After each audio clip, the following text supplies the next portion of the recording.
ប្រេងខ្មោចគឺគេយកទៅលាបនៅលើខ្លួនឬមួយក៏ដាក់នៅក្នុងភេសជ្ជៈឬក៏ទឹកផ្សេងៗដើម្បីឲ្យមនុស្សដែលយើងចូលចិត្តគាត់ញ៉ាំហើយគាត់មានចិត្តស្រឡាញ់មកលើយើងសម្រាប់ខ្ញុំមិនប្រកាសថានៅពេលបច្ចុប្បន្ននៅតែមានអ្នកជឿទៅលើរឿងប្រេងខ្មោចនោះទេចំពោះបងប្អូនណាជឿឬក៏មិនជឿក៏អាចស្ដាប់នៅវីដេអូនេះបានដើម្បីជាចំណេះដឹងឬមួយក៏ជាការកម្សាន្តបើអ្នកមិនទាន់ស្គាល់ពីប្រេងខ្មោចគឺជាថ្នាំផ្សំពីទឹករងៃនៃសាកសពសម្រាប់តអ្នកជាមន្តអាគមទេដែលគាត់អាចបង្កើតប្រេងខ្មោចនេះបានមុននឹងចូលទៅដល់សាច់រឿងសូមបងប្អូនទាំងអស់គ្នាជួយចុច like និង subscribe ដើម្បីទទួលបាននូវវីដេអូថ្មីៗជាបន្តទៀតសាច់រឿងទាំងមូលគឺជារឿងរបស់បងប្រុសម្នាក់ដើម្បីជាសារដាស់តឿនហើយក៏ជាចំណេះដឹងកុំឲ្យដើរជាន់ដានចាស់របស់គាត់ផងដែរបងប្រុសម្នាក់គាត់ធ្វើការនៅខាងផ្នែកសង្គ្រោះបន្ទាន់ហើយការងាររបស់គាត់គឺជាការងារស្ម័គ្រចិត្តចឹងហើយខ្ញុំស្មើគាត់ថាបងឌឿនហើយនៅកន្លែងការងារអ្នកដែលគាត់ស្និទ្ធស្នាលជាងគេគឺជាឃីមនឹងឯងជាឃីមគាត់ធ្វើការនៅខាងផ្នែកសង្គ្រោះបន្ទាន់ដូចគ្នាអញនិយាយថាគាត់ជារៀមច្បងហើយពួកអីគាត់ចូលមកដំបូងក៏ជាអ្នកស្ម័គ្រចិត្តដូចគ្នាដែរប៉ុន្តែបច្ចុប្បន្នគឺគាត់បានចូលជាបុគ្គលិកពេញសិទ្ធិហើយចឹងហើយគាត់តែងតែណែនាំឬមួយក៏ចែករំលែកនូវបទពិសោធន៍ថ្មីទៅកាន់បងឌឿនចឹងហើយជាឃីមហើយនឹងបងឌឿនគាត់មានពេលវេលាអាចស្និទ្ធស្នាលគ្នាបានច្រើនខ្លាំងមែនទែនហើយនៅថ្ងៃមួយហ្នឹងក៏មានករណីស្ត្រីមានផ្ទៃពោះម្នាក់បានជួបឧបទ្ទវហេតុទៅគាត់ស្លាប់ចឹងហើយនៅក្នុងហេតុការណ៍គ្រោះថ្នាក់ចរាចរណ៍ខ្ញុំសូមមិនលម្អិតទេបន្ទាប់ពីរៀបចំឯកសាររួចរាល់ហើយរំពេចហ្នឹងក៏គាត់ឃើញទូរស័ព្ទរហើយអ្នកដែលបានខលមកកាន់គាត់ហ្នឹងគឺជាឃីមនឹងឯងពេលហ្នឹងជាឃីមក៏គាត់បានខលមកកាន់បងឌឿននិយាយជាលក្ខណៈឯកជ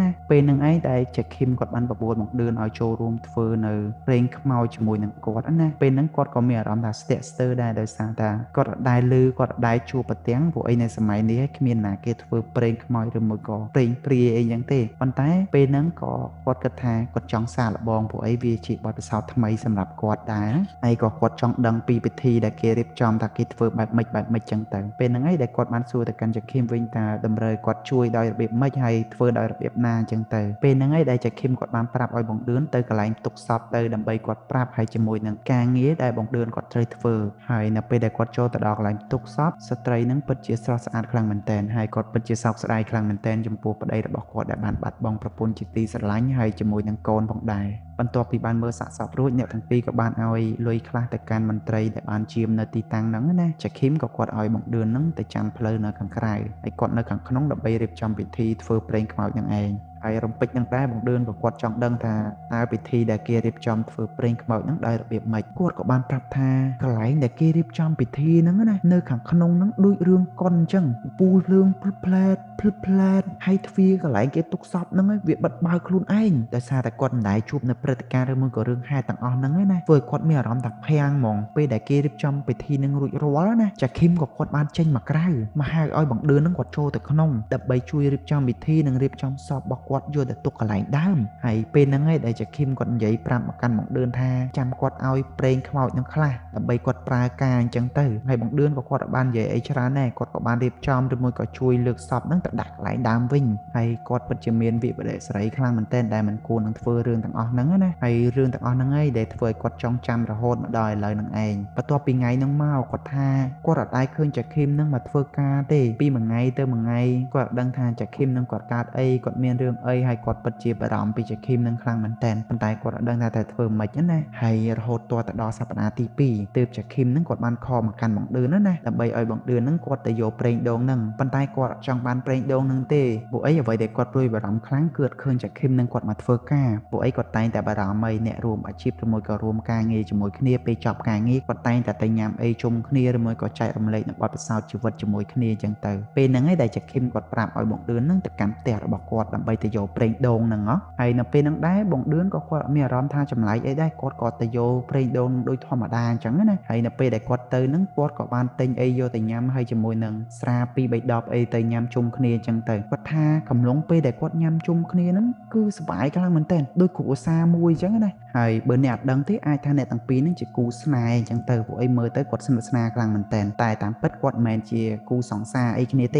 េគាត់គ្រាន់តែជាមិត្តរួមការងារគ្នាអញ្ចឹងទៅដោយសារតែចាឃីមគាត់មានគូតតឹងរួចហើយបងឌឿនក៏គាត់ដឹងដែរថាចាឃីមហ្នឹងគាត់មានគូតតឹងហើយគាត់ស្រឡាញ់គូតតឹងគាត់ខ្លាំងណាស់នៅពេលដែលគាត់និយាយគ្នាអញ្ចឹងគាត់តែងតែប្រាប់និងចែករំលែកនៅរឿងរ៉ាវទាំងអស់ហ្នឹងទៅកាន់បងឌឿនណាបន្ទាប់ពីញ៉ាំបានមកស្ទុះគាត់ក៏បានហុចប្រេងដូងហ្នឹងទៅកាន់បងឌឿនហើយគាត់ប្រាប់ពីរបៀបប្រើថាយើងយកប្រេងដូងហ្នឹងទៅលាបលើ លើមនុស្សដែលយើងស្រឡាញ់ទៅឬក៏យើងអាចដាក់នៅក្នុងទឹកដើម្បីឲ្យគាត់ញ៉ាំក៏បានដែរក្រោយពីផឹកបានមួយសន្ទុះបង្ដឿនក៏គាត់សុំចេញទៅមុនព្រោះអីពេលព្រឹកគាត់ត្រូវប្រជុំហ៎ហើយគាត់ក៏អត់និយាយអីច្រើនដែរគាត់ផ្ដាំគ្នាទៅវិញសុវត្ថិភាពតាមផ្លូវអីចឹងទៅពេលទៅដល់ខមកប្រាប់ផងចឹងណានៅពេលដែលគាត់ត្រឡប់ទៅដល់ផ្ទះគាត់ក៏បានរៀបចំកៅអៅអីទុកដាក់ដូចធម្មតាចឹងហើយប្រេងដូងក៏គាត់ទុកនៅលើក្បាលគ្រែនឹងដែរស្រាប់តែគាត់ប្តេជ្ញាខ្លួនទៅលើគ្រែបានមិនតិចទូរស័ព្ទរបស់គាត់ក៏រោឡើងពេលហ្នឹងគាត់ក៏បានលើកយកមកនិយាយហើយគាត់ក៏ដឹងច្បាស់ដែរថាទូរស័ព្ទដែលអ្នកខលមកហ្នឹងគឺជាឃីមពេលហ្នឹងឯងគាត់ក៏លើកនិយាយដូចធម្មតាអញ្ចឹងប៉ុន្តែអ្វីដែលកាន់តែភ្ញាក់ផ្អើលសម្រាប់គាត់ទៀតណាចាឃីមហ្នឹងប្រាប់គាត់ថាគាត់មកដល់ក្រុមបន្ទប់គាត់ហើយ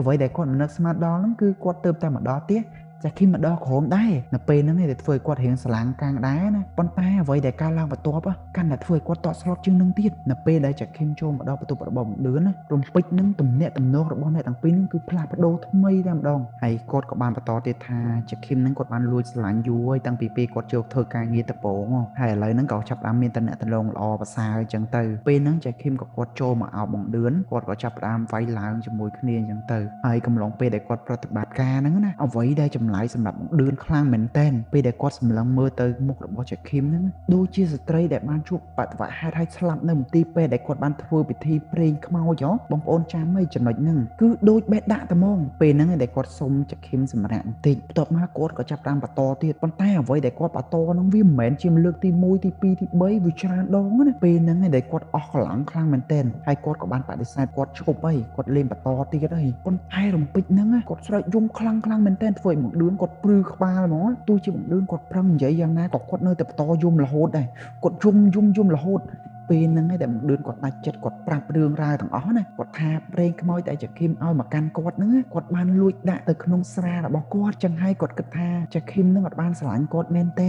ដោយសារតែប្រេងខ្មោចហ្នឹងទៅដឹងបានចាឃីមហ្នឹងគាត់ស្រឡាញ់គាត់ចាឃីមក៏គាត់បានដើរទៅយកខាងមុខហើយគាត់ក៏បានសួរទៅកាន់បង្ដឿនថាបង្ដឿនហ្នឹងស្រឡាញ់គាត់អត់ហើយបង្ដឿនក៏គាត់ប្រាប់ថាគាត់ស្រឡាញ់ខ្លាំងគាត់សឹងតែបាត់មុខអត់បានអ្វីដែលតក់ស្លុតសម្រាប់បង្ដឿនខ្លាំងមែនតើគឺចាឃីមគាត់បានលោតចុះពីលើយ៉ហ្នឹងតែម្ដងដែលធ្វើឲ្យមនុស្សនៅខាងក្រោមគាត់ឆោឡោកស្អែកថាមានមនុស្សធ្លាក់ពីលើអាគារអញ្ចឹងណាគាត់ដឹងថាត្រូវធ្វើម៉េចអ្វីដែលគាត់ទទួលយកអត់បានមនុស្សជាទីស្រឡាញ់របស់គាត់បានធ្វើអត្តឃាតនៅនឹងមុខគាត់ស្រស់តែម្ដងចឹងហើយពេលហ្នឹងដែលគាត់ធ្វើអីអត់ចេញហ្មងបន្ទាប់ពីរឿងហេតុទាំងអស់ហ្នឹងបានកើតឡើងហើយគ្រួសារសពក៏បានយកសាកសពទៅបូជាឬមួយក៏ធ្វើបុណ្យតាមប្រពៃណីហើយប៉ូលីសក៏គេធ្វើសកលវិច័យដឹងថាចាឃីមហ្នឹងគាត់ធ្វើអត្តឃាតដោយខ្លួនឯងព្រោះដោយសារតែមានកាមេរ៉ាសុវត្ថិភាពនៅខាងមុខអគារហ្នឹងប៉ុន្តែបន្ទាប់ពីព្រឹត្តិការណ៍ទាំងអស់ហ្នឹងបានកើតឡើងហើយបង្ដឿនគាត់មានអារម្មណ៍អត់ស្ងប់ទេសូម្បីតែពេលដែលគាត់ទៅធ្វើការក៏អារម្មណ៍អត់មូលដែរវាតែងតែមានអារម្មណ៍មួយថាដូចមានគេតាមគាត់ឆេវឆាវគាត់ឲ្យគាត់ធ្វើការកើតចឹងណាពេលហ្នឹងឯងទៅគាត់សម្រេចចិត្តលាលែងពីកន្លែងការងារតែម្ដងទៅបន្ទាប់ពីគាត់ឈប់ពីការងារគាត់ក៏ត្រឡប់ទៅស្រុកកំណើតរបស់គាត់ធ្វើស្រែចម្ការដូចធម្មតាចឹងទៅហើយបើទោះបីជាគាត់គេចទៅនៅស្រុកកំណើតក៏ដោយក៏គាត់តែងតែមានអារម្មណ៍ថាចាឃីមនឹងនៅក្បែរគាត់រហូតទាំងក្នុងយល់សពទាំងខាងក្រៅគឺតែងតែនៅក្បែរចំណិចគាត់តែងតែមកប្រាប់ថាស្រឡាញ់គាត់រា